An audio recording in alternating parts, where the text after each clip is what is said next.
Sekjen PDI Perjuangan Hasto Kristianto membenarkan adanya pertemuan antara Megawati Soekarno Putri dan Kofifa Indar Parawansa. Hasto menyebut Megawati dan Kofifa sering bertemu diantaranya saat pertemuan kepala desa di Gelora Bung Karno Maret lalu dan hingga penanaman mangrove di Surabaya bulan Juli.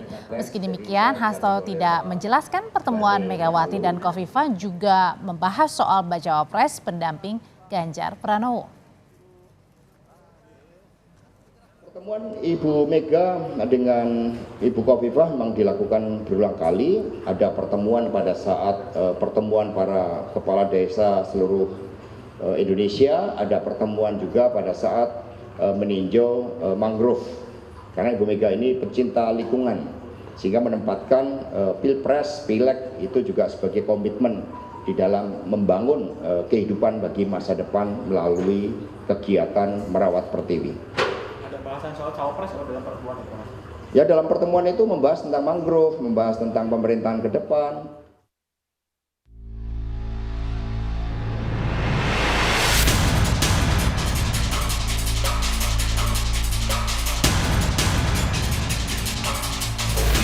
Teka-teki siapa cawapres pendamping Ganjar Pranowo mulai mengerucut ke dua nama, Menko Polhukam Mahfud MD dan Gubernur Jawa Timur Khofifah Indar Parawansa.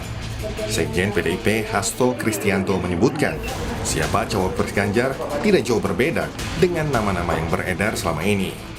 Nanti tunggu, nama-nama tidak jauh dari yang beredar, tetapi secara empiris 2019 tiba-tiba juga bisa muncul nama yang baru. Tetapi dari apa yang didialogkan oleh Ibu Megawati Soekarno Putri bersama dengan para ketua umum, bersama dengan Bapak Presiden Jokowi yang sangat intens, itu sudah mengerucut.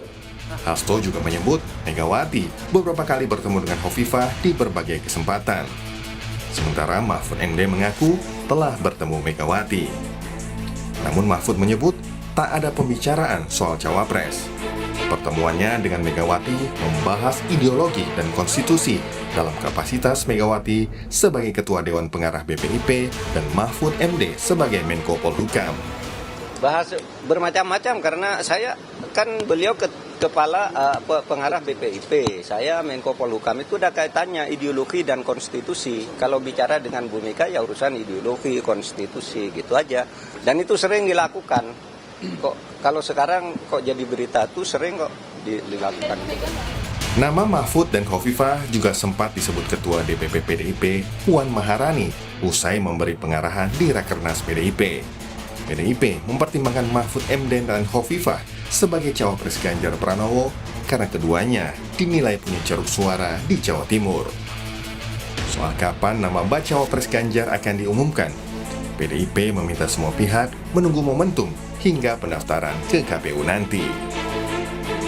Tim Liputan, Kompas TV.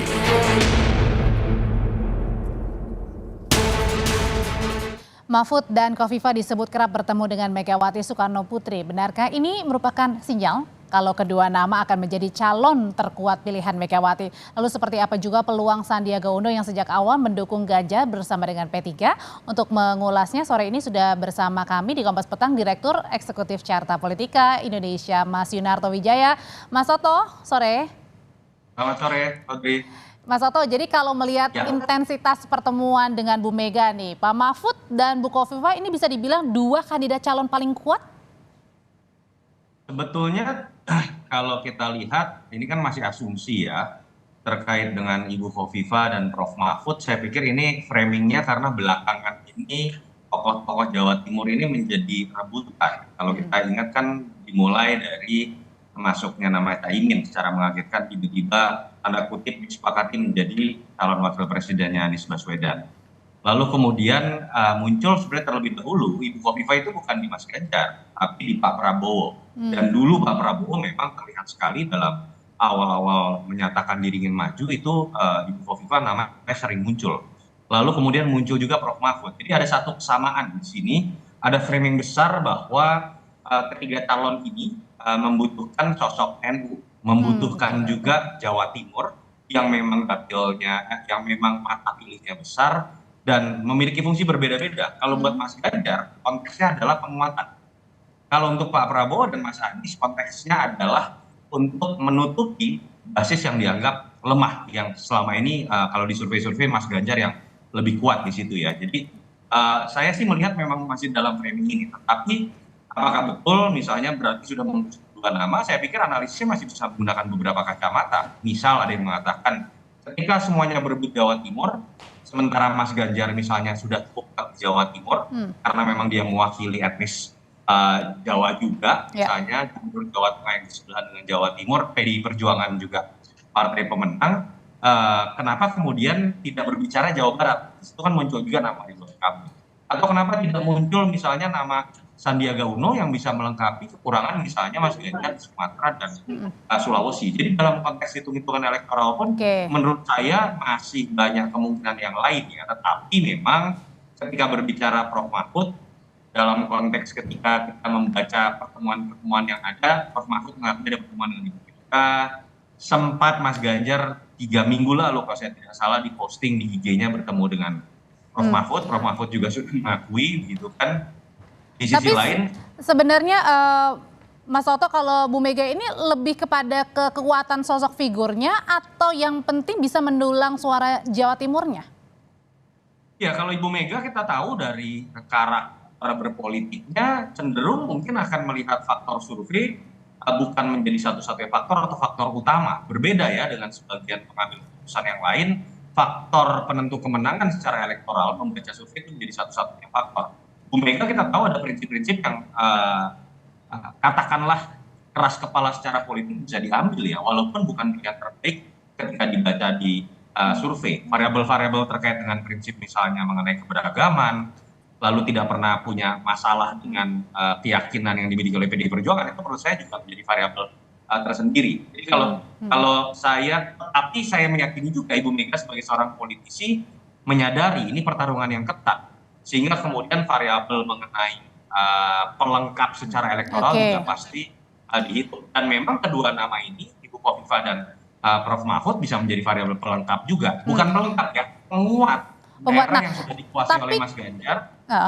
Kalau misalnya memang keduanya ini benar-benar menjadi dua kandidat yang terkuat kan, kedua-duanya tadi ya NU Jawa Timur, tapi kemudian juga bukan kader partai. Saya nggak katakan terkuat, Audrey, itu kalimatnya Audrey. Iya. Saya malah bantah. Kalau misalnya maksudnya. Analisisnya elektoral, sebetulnya Ridwan Kamil itu tidak kalah dalam analisis dengan Prof Mahfud. Prof Mahfud bisa menguatkan Jawa Timur, tapi Ridwan Kamil bisa kemudian menutupi kelemahan di Jawa Barat. Sandiaga Uno juga bisa menutupi kelemahan di Sumatera dan Sulawesi dan bisa mengambil basis suara Pak Prabowo. Saya malah menduga Ibu Khofifah kalau kita lihat dalam pembicaraan politik malah lebih mungkin dalam konteks kedekatan itu lebih banyak berkomunikasi dengan Pak Prabowo. Jadi khusus mengenai Prof Mahfud, ya kita meyakini kalau kita baca dari analisis survei termasuk pemberitaan salah satu calon terkuat. Tapi untuk Ibu Khofifah saya malah jarang sekali ya membaca yang terjadi antara PDI Perjuangan dan Ibu Khofifah. Kedua nama ini bisa menjadi game changer untuk bisa bertarung dengan Pak Prabowo? Sebenarnya jawaban saya tadi sudah tergambarkan. Tinggal tergantung Pak Prabowo wakilnya siapa. Oke. Pertanyaan Audrey tidak bisa terjawab. Kalau misalnya Pak Prabowo menggandeng misalnya Mas Gibran, memang Mas Ganjar membutuhkan kekuatan yang bisa menguatkan kembali Jawa Tengah, basis NU, dan misalnya kekuatan di Jawa Timur. Karena Mas Gibran cenderung punya basis suara yang tidak terlalu jauh berbeda dengan Mas Ganjar. Tapi kan isu yang terakhir malah Pak Prabowo juga menguatkan Mbak Khofifah. Kalau Mbak Khofifah yang diambil ya pilihannya bisa kemudian bertarung dari sisi sesama segmen NU dan Jawa Timur dengan adanya Prof Mahfud. Tapi bisa juga berbicara mengenai lebih baik tidak usah bertarung di Jawa Timur ketika semuanya berebut Jawa Timur, tapi nanti Jawa Barat terlupakan. Nama Ridwan Kamil bisa menguat juga di situ. Jadi ini masih akan bergantung. Makanya kenapa saya meyakini dalam waktu dekat kita belum akan melihat pengumuman dari Mas Ganjar ataupun Pak Prabowo. Keduanya menurut saya sedang saling mengintip karena siapa yang membuka kartu as terlebih dahulu itu akan menentukan proses pengambilan keputusan terkait cawapres. Dan balik lagi berarti artinya besar kemungkinan, ada dugaan kemungkinan kalau saling intip-mengintip ini di last minute ya bisa mungkin dua-duanya menggunakan hal itu gitu, Mas Toto. Ya kalau tidak ada yang membuka kartu as terlebih dahulu, saling mengintip kan pada akhirnya waktu yang akan digunakan adalah waktu pendaftaran 19 sampai 26 Oktober begitu kan. Tetapi saya pikir kan sekarang kita dalam era yang lebih transparan ya. Pertemuan-pertemuan politik yang tertutup sekali itu kan makin sulit untuk dilakukan. Jadi saya pikir kita makin bisa melihat kok arahnya akan seperti apa. Terkaan saya kalau dari dua nama yang Audrey sebutkan tadi, peluang kepada Prof Mahfud lebih besar dibandingkan dengan Ibu Khofifah. Kalau mau menerka sedikit tentang Pak Prabowo, saya pikir kubu Pak Prabowo masih menunggu hasil keputusan MK yang mungkin dalam beberapa hari ke depan akan keluar. Saya menduganya masih mencoba ingin mengambil Gibran, karena strategi Pak Prabowo itu jelas kok, ingin melekatkan dirinya kepada Pak Jokowi. Baik. Pilihan kedua menurut saya malah lebih punya peluang Mbak Khofifah dibandingkan Mas Erick Thohir, karena Oke. sepertinya ada trauma dari Pak Prabowo kalah 2 kali dengan Pak Jokowi karena salah berhitung tentang Jawa Timur. Mas Yunarto Wijaya, terima kasih untuk ulasannya pada sore hari ini. Sehat selalu Mas Terima kasih. Toto, kita ketemu lagi di lain Sama-sama, kesempatan. Audrey.